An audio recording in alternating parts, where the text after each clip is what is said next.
Olá, sejam todos bem-vindos ao meu canal, eu sou Josué Baca e hoje trago-vos alguns filósofos que estiveram ao lado errado da história, ou defendendo regimes autocráticos, ou contrariando por completo as suas próprias obras, por exemplo, defendendo ideias nazistas ou defendendo o regime socialista soviético. Mas para tal, eu convido-vos a fazer parte deste canal, inscrevendo-se, partilhando esse vídeo para mais pessoas e curtindo se você gostou desse vídeo. É de realçar que as nossas ideias, depois de serem expressas, não temos controle sobre elas. Elas podem ser usadas tanto para o bem, tanto para o mal. O autor em si não tem como controlar a direção que vai o seu próprio pensamento, suas próprias ideias. Nós vemos ao longo da história humana, alguns pensadores foram sacrificados em nome de seus próprios pensamentos. Onde eles acreditavam em certas coisas, mas que iam contra a sociedade da época, a religião da época, e foram muitas vezes executados. Nós aqui até podemos ter o exemplo de Thomas More, esse filósofo que escreveu o livro A Utopia, um livro bastante bom, que um dia eu poderei trazer aqui a resenha no canal, e que ele foi morto por defender as suas próprias ideias, quando não concordou com a separação da Igreja Católica e a Igreja Anglicana, na época do Henrique VIII, quando decidiu separar a Igreja Católica da Igreja da Inglaterra, que vai se denominar depois da Igreja Anglicana. Nós começamos a ver que certos pensadores vão defender concretamente as suas ideias, não mudam de posição quando são chamados para a ação. Alguns podem pensar aqui, mas para que servem os filósofos? Escrevem tanto, não têm nenhuma base prática para isso, não usam uma prática para isso, as suas investigações se baseiam apenas em produzir ideias.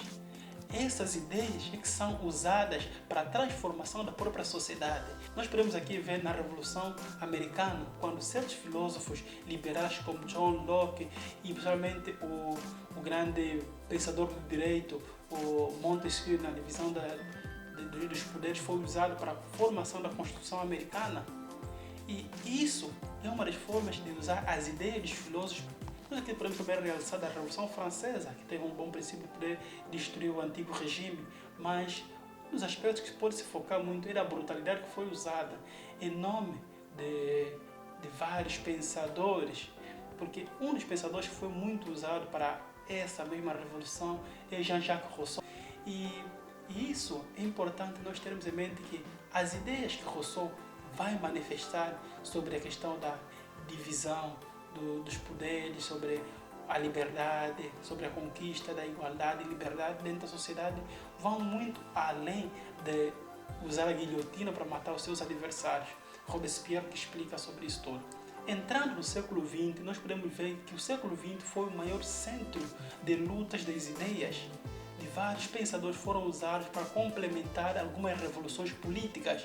Dentre elas, nós podemos ver o Karl Marx. Karl Marx foi usado muito na Revolução Soviética, quando foi implementada a primeira República Comunista, Socialista do mundo, em 1917.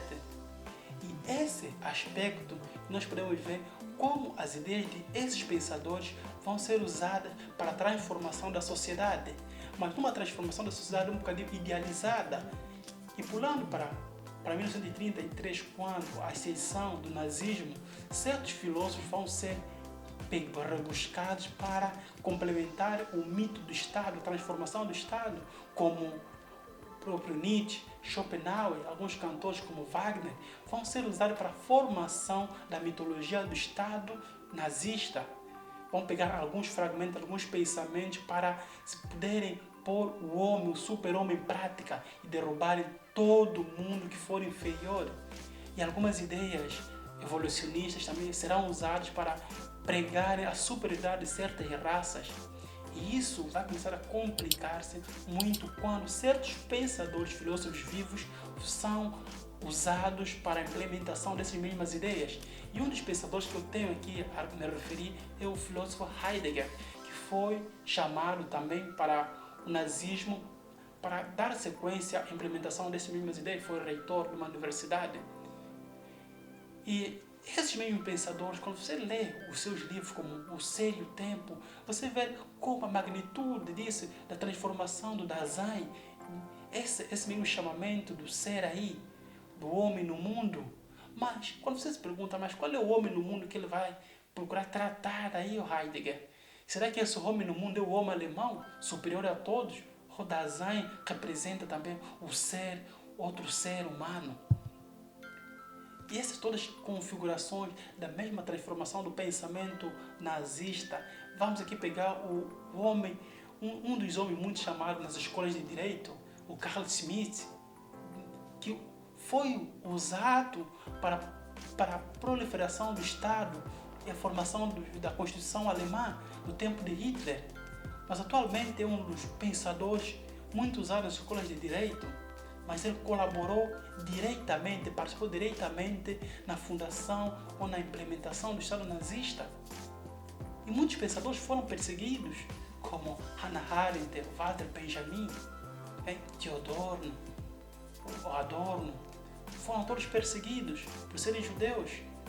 Karl Jaspers, Edmund Husserl, foram todos perseguidos, todos filósofos, por serem judeus.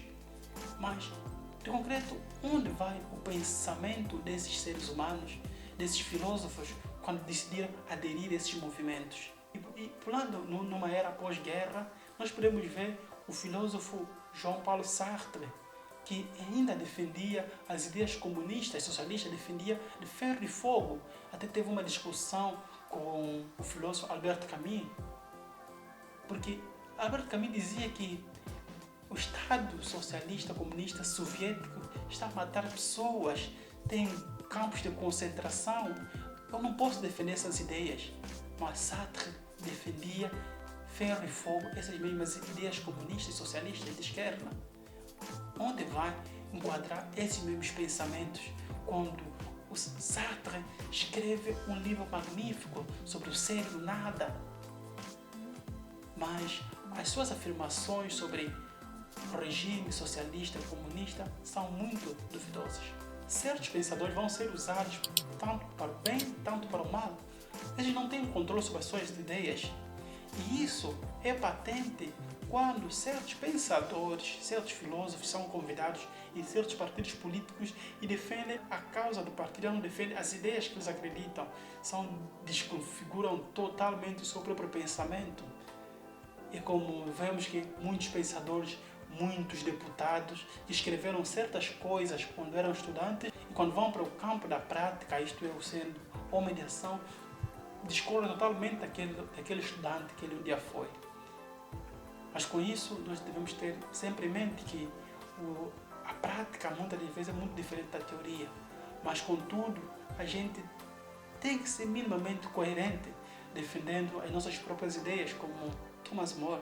Talvez um dia morramos por defender nossas próprias ideias, não nos vergamos para o lado errado da história. Por isso, para aqueles que viram vir até aqui, muito obrigado. Daqui é o Jovete. Até a próxima.